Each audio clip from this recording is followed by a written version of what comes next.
So it is now 99% official. Barcelona will be signing Dani Olmo for a total package of 62 million euros. It is a 55 million euro guaranteed fee with a 7 million euro in add-ons to conclude the 62 million euro package. We do have the "here we go" from Mr. Romano, which makes it almost 100% official. Barcelona will be signing Dani Olmo, and it is a huge deal for the club. They have always wanted to sign the player because they believe that this is a player that can strengthen Barcelona's attack. Fabrizio Romano continues to state that the agreement is in the final stages, with key details such as payment terms and add-ons being discussed. Barcelona's director Deco has been actively involved in negotiations, meeting with Olmo's and RB Leipzig's officials to secure the transfer. The move comes as Barcelona receives a significant financial boost with the signing of the 40 million euros that Libero was supposed to give out. And so yes, the reason why Barcelona have found it very easy to lock down the deal of Dani Olmo is because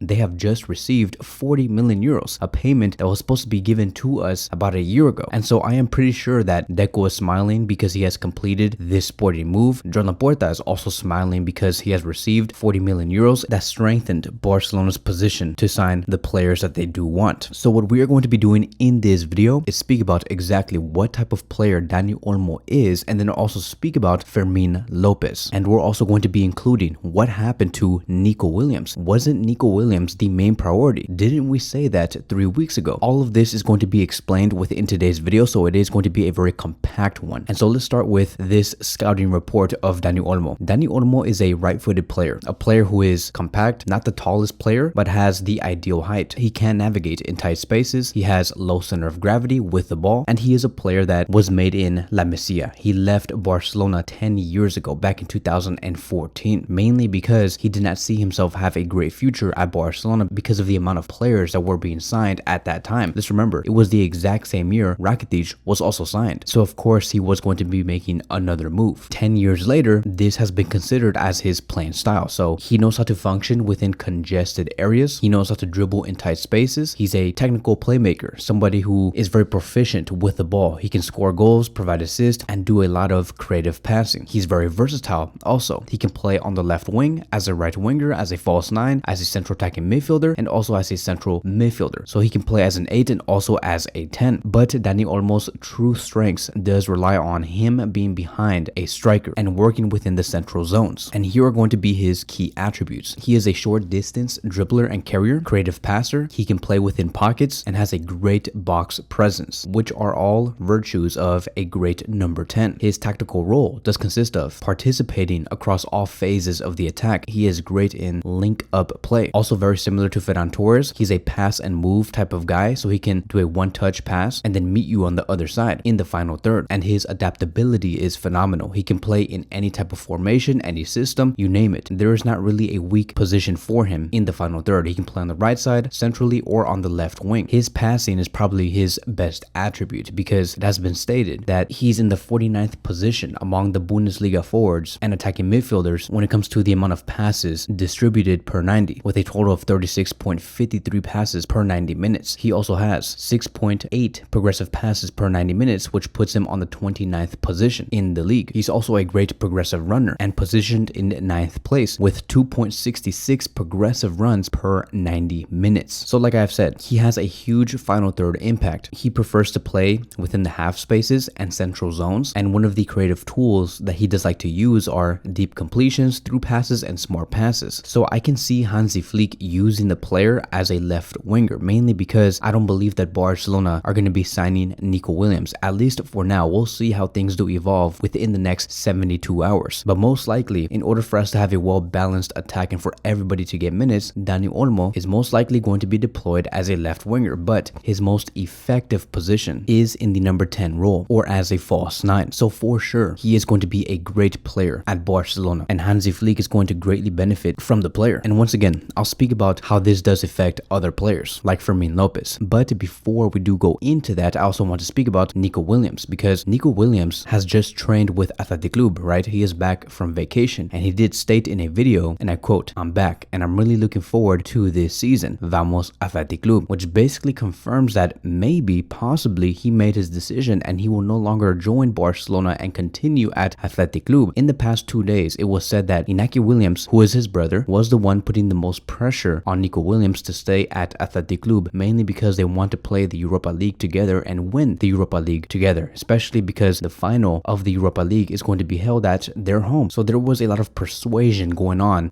Athletic Club's side, and Barcelona did not do enough to persuade Nico Williams to join us. And let me tell you, many Barcelona fans and Barcelona players and everybody all around, right, were very welcoming of signing Nico Williams, and they wanted to see Nico at Barcelona. Lamine Yamal, Pedri all said that about the player before the Euros did start, and Koundé also recently just stated that Nico Williams is a great player, and of course I would like to have him as a teammate. Let's see what the club does, but if it can be done, of course we would be delighted. And now obviously, you know, even with the amount of players saying that they would love to have Nico Williams, it does seem like Nico may not join Barcelona after all. Now here's the thing, there is always a possibility of Nico changing his mind just out of nowhere. This is just us assuming, right, that Nico is going to be staying at Athletic Club because of what he said on camera, but there is still always that chance that in a couple of hours he tells Athletic Club he wants to join FC Barcelona, right? Because he has to speak like that, especially when you are training with the players and you are being confronted by social media, and especially from Athletic Club, you're not going to be saying, yes, I'm going to be joining Barcelona in about 2 or 3 days. Like, he has to say that. He cannot also not train with the team. He must train with the team. So there is always that small possibility of Nico Williams officially making his decision. Now here's the thing, regardless whether Barcelona do sign Nico Williams or not, they still want to sign a left winger. Barcelona still want to have more signings. There has been other sources claiming that Barcelona's job is not done, even though they just signed Dani Olmo. Like, for example, in the past couple of hours, Barcelona have been linked strongly to Federico Chiesa. It has been said that the Juventus winger has been offered to Barcelona as a potential signing, with Juventus asking for no more than 20 million euros for the player. Chiesa, who has an expiring contract with Juventus, is reportedly eager for the move. Barcelona views Chiesa as a low-cost alternative to Nico Williams, who has returned to Athletic Club and is expected to stay. Chiesa's potential move has sparked interest from several clubs, including Liverpool and Roma. Juventus is considering other options and has shown interest in Porto's winger Jaleno. Chiesa's future remains uncertain as he weighs his options, with Roma being a potential destination also if he decides to leave Juventus. So there is always that chance, right, that Barcelona may sign Nico, and if not, they are going to be looking for a alternative. So Barcelona's transfer window is definitely not closed, and this is what's going to bring me towards Fermin Lopez finally, right? Because I know that many of you guys have been wanting for me to talk about Fermin Lopez. Seeing how Barcelona have signed Dani Olmo now, and looking at how Barcelona are maneuvering through the transfer window and wanting to sign a left winger, I do think that Fermin Lopez's future at Barcelona is very much screwed up. And I say that because how is Fermin Lopez going to be getting minutes within a team like Barcelona that does contain Gundogan, Pedri, and Olmo in the central attacking midfield role? We can say, well, Fermin Lopez can play on the left wing position, but that position also contains Ansu Fati, Rafinha, and maybe even Dani Olmo, who can also play in those positions. And the reason why we are making this topic up is because Fermin Lopez has been showcasing to the world, not just Barcelona, but to the world, why he is a great player by scoring so many goals in the Olympics. And to have a player like him at Barcelona would benefit Barcelona so much. He is our version of Müller, right? He's not the most technical, and he is definitely not like a Xavi or Iniesta. Fermin Lopez is his own player and has his own playing style, which makes him unique and very difficult to defend against. And I just think that Barcelona have to take advantage of that. So in order for me to introduce Fermin Lopez well and to make this case strong on why I believe Barcelona should prioritize Fermin Lopez and give him prominence, I have to give you guys an introduction on who this player is, because I know that many of you guys are watching me for the first time, and so it only does make sense for me to explain who Fermin Lopez is. So Fermin Lopez did sign with Huelva, playing there for the 2011-2012 season. In 2012, he moved to Real Betis. 4 years later, he joined La Masia as an under-14 player. He did progress through the ranks and played for the Spanish Championship winning under-19 A team. In 2022, Barcelona decided to loan him out to Linares, and throughout that 2022-2023 season with Linares, he was the top goal scorer with 12 goals and provided 4 assists as a midfielder. To Xavi Hernandez, he saw this as an opportunity. He saw Fermin Lopez and he said, you know what, this guy has done enough at Linares, let me give him a chance with the first team this season. And so he earned a return back to Barcelona in the 2023-2024 season, and Xavi Hernandez even included him in the US preseason tour, and he excelled. He scored an amazing goal against Real Madrid during a friendly and also provided an assist that contributed towards Barcelona winning 3-0 against Real Madrid. And so Fermin Lopez was really making a name for himself, and for sure he he was going to eventually become a starter at Barcelona, which he did. So he was registered as a first-team player in 2024. In total, for the 2023-2024 season, he played 42 matches, 19 starts, and had 11 goals. He was ranked third in the league when it comes to shots on target per 90 with a total of 1.49, which goes to show just how much of a goal-scoring threat he really is. He's left-footed and he's also right-footed. He can score with both legs. And if we go deeper into his goals and who he did score against, these are goals that were very much important to the club. Like when Barcelona needed goals, Fermin Lopez did show up. He scored a goal against Mallorca, which ended 2-2. He scored a goal against Shakhtar, which ended 2-1 and also named man of the match. He scored a goal against Barbastro, 3-2. A goal against Getafe, 4-0. Another goal against Napoli, which ended 3-1. Another goal against Atletico Madrid, which ended 3-0. He scored against Real Madrid. Barcelona unfortunately lost against Real Madrid, 3-2. He scored against Valencia, which ended 4-2. He scored 2 goals against Almeria and was named man of the match, which ended 2-0. And then he scored a goal against Sevilla, which ended 2-1. And then he went on to the Euros, not really playing much, and then went on to the Olympics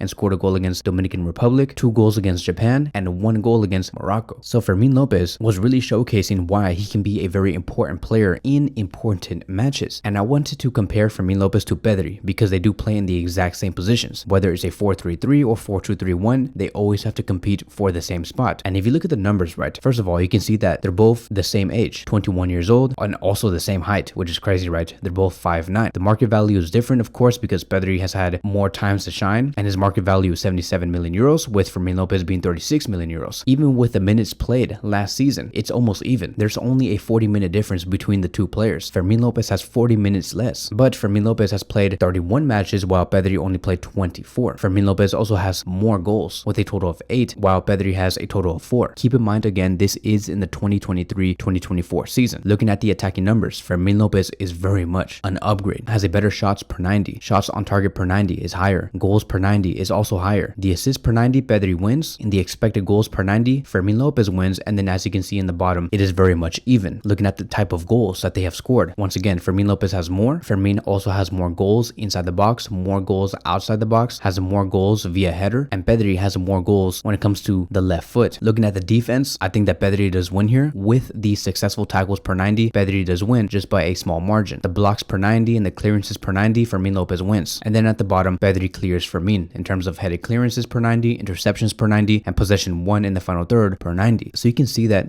clearly, if Barcelona did have options, they would choose Pedri most of the time over Fermin Lopez. It's the reason why Spain chose Pedri most of the time over Fermin Lopez in the number 10 role. And if it wasn't Pedri, it was Olmo. It goes to show, right, what could happen at Barcelona. It's most likely going to be Pedri and then Olmo, and if not, then Gundogan. And then Fermin Lopez is going to be seen as a fourth option. But Fermin Lopez, to me, looking at his numbers, he's not too far off from Pedri, and he is too good to always be benched 90% of the time. Because when you fast forward to Fermin Lopez's performance in the Olympics, he can score goals, right? He has 4 goals in 5 matches, 1 goal and provided an assist versus Morocco. He is literally repeating what Lamine Yamal did with the Spanish national team in the Euros by carrying Spain, providing numbers. And so, really, was it really necessary to spend 65 million euros on Dani Olmo when we have a number 10 already, like Fermin Lopez? The level that Fermin Lopez has been showing, it demands for him to be in a starting 11, not just Barcelona, but in any starting 11. He cannot be seated. There is just no way. There is no way Fermin Lopez can be seen as a third to fourth option within the 4-2-3-1 system or a 4-3-3 system. I did state this on X yesterday, that if Dani Olmo gets signed, which he already is, then Fermin Lopez's career at Barcelona is finished, and at least for this season, at the very least, because you can either sell him now for 45 million euros or loan him out to a team in La Liga. And I said that because I'm not trying to be pessimistic about Fermin Lopez, nor am I trying to be negative against Barcelona, but I mainly said that because I care about Fermin Lopez's career and his trajectory. He is too good, and he should not be limited next season at all. Because within a 4-2-3-1 system, where do you expect for Fermin Lopez to play? Pedri, Olmo, and Gundogan will be ahead of him in the number 10 role. We can also say that maybe Dani Olmo can play on the left wing position, but still, it's too many players. And I'm not out here trying to say that I am anti Dani Olmo, right? Because I do think that Dani Olmo will deliver us a 20 goal contribution season, maybe even more. For sure, Dani Olmo will give us one hell of a season, probably his best season yet. And for Barcelona, this is a good problem to have, but still, I'm here to kind of defend Fermin Lopez than actually be against Dani Olmo, okay? That is basically my stance here. I'm not out here trying to hate on Dani Olmo. I'm just trying to defend Fermin Lopez, and I want the best best for him. Because to me, signing Dani Olmo is a luxury signing. If Barcelona do not sign a left attacking midfielder like Nico Williams or Cesar or whoever, right? Yes, Dani Olmo can fit in that position, but if you're going to be putting Olmo in that position, why did you let go of Felix in the first place? Because they're the same profile. And Hansi Flick demands for his left wingers to have high pace, high speed, high agility, be very direct, be very wide, be amazing in terms of 1 versus 2 or 1 versus 1 situations. Olmo, yes, can give you that, but his strengths rely in the central areas. And I think that a player like Rafinha or Ansu Fati can benefit the team much more in the left attacking midfield position. Rafinha also gives you more defense. And I don't see how it would make much sense for Barcelona to spend 60 million euros on Dani Olmo and then you place him in a position where he's very much less effective. It wouldn't make any sense for him to see the central attacking midfield position 70% of the time. No, if you spend 60 to 65 million euros on a player like him, you put him in his most effective position. So to me right now, I see Fermin Lopez's future with Barcelona very dim. And that's sad to see because I think that Fermin Lopez does deserve to have a say in Barcelona's 11. Ever since, as a matter of fact, Dani Olmo got linked to Barcelona, Fermin Lopez has low-key turned like Ronaldo Nazario for some reason in terms of goals. Like this guy cannot stop scoring, and I do think that Fermin Lopez will score in the final and he will provide us a good couple of games when he joins the Barcelona preseason. So I would like for Barcelona to explain, and I would like for Deco and for the rest of the sporting staff to explain what they are doing here, and hopefully we can get some answers in these next 2 or 3 weeks on what type of sporting plan Barcelona will have that could include Dani Olmo and Fermin Lopez together without affecting one another. Because to me, Fermin Lopez must have prominence even if it's not at Barcelona. This guy needs to continue to get better. He deserves it. And so that is it. That is going to be wrapping up today's video. Thank you guys so much for watching, and I will see you guys in the next one.